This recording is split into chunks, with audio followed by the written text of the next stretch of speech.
खूप दिवस झालं मी तुमच्या सगळ्यांच्या समोर आलो नाही.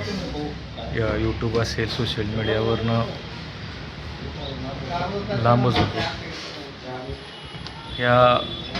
म्हणजे ज्यावेळी यूट्यूब उघडल बघल तर ते सगळ्या निगेटिव्ह गोष्टी असायच्या आणि मग या सगळ्यातनं लांब जायचा विचार केला. पण आता कसं आहे, माझी बायको गेली, मला माहिती आहे काय दुःख आहे. जी बायको म्हणजे डोळं उघडलं की माझ्या जवळ असायची, रात्री झोपताना आणि सकाळी उठताना सगळ्या काळजी, सगळ्या गोष्टी ती माझ्या करायची. ती व्यक्ती माझ्यापाशी आता नाही. हे दुःख फक्त ते मलाच माहिती आहे. आता हे कसं आहे, ज्या माणसाच्या घरातली एखादी जवळची व्यक्ती गेली त्याला हे दुःख समजू शकते. पण लांब बसून 100, 200, 300 किलोमीटरवरून बसून आणि तिथनं बसून काही अंदाज लावण्यात, अफवा पसरवायला, म्हणजे कमेंट करायला काही वेळ लागत नाही. पण आपल्या प्रत्येक सुखाच्या वेळी आपल्यासोबत असतो, दुःखामध्ये आपल्या पुढं असतो, आपल्यासोबत असतो. आणि तीच व्यक्ती जर अचानक आपल्यातनं निघून जाईल त्यावेळी ती जी दुःख असते ते दुःख भोगणाऱ्यालाच कळते.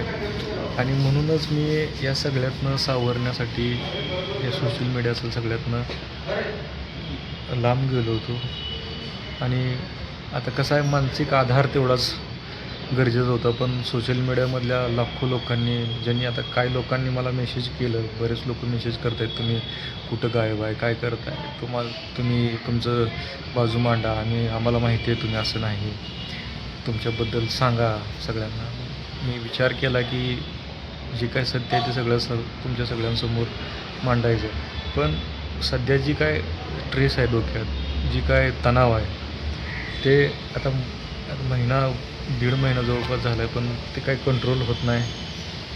म्हणून आता मी सोलापूरला हॉस्पिटलमध्ये आलो आहे. मी मानसोपचार तज्ज्ञाकडनं सल्ला गोळ्या वगैरे घेऊन काय ट्रेस कमी करण्याचा प्रयत्न करणार आहे.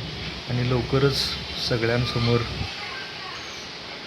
माझ्याबद्दल, अनुभवबद्दलचं सगळं काय सांगण्याचा प्रयत्न आम्ही वेब सिरीज म्हणा किंवा सगळ्या मी बोलून तर सगळ्यांना सांगणारच आहे, प्रयत्न करणार आहे. पण जे काय आता एवढ्या दिवसापासून अफवा पसरवायचं लोकांचं चाललं आहे, त्यांना एक एवढीच विनंती आहे की तुम्ही आता तरी किमान थांबवा.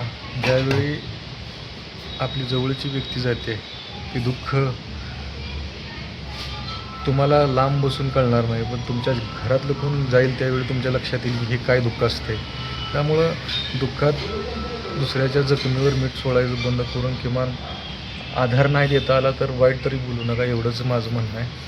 आणि उद्या 1-2-3 दिवसापासून आम्ही त्याचं सगळं सांगण्याचा प्रयत्न करणारच आहे. एवढीच विनंती आहे की आता एकट्यानं सगळं, म्हणजे कधीच मला माझ्या बायकोनं अडचणीत एकटं सोडलं नव्हतं. अडचण आली की अडचणीत माझ्या पुढं ती असायची, सगळं अडचणीतनं बाहेर काढायला. आणि आता मी एकटा पडलो आहे.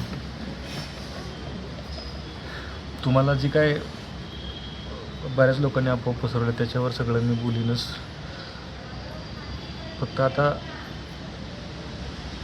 ह्या दुःखात अजून जास्त खोल दुःखात ढकलू नका, मला बाहेर पडण्याचा प्रयत्न करतो आहे.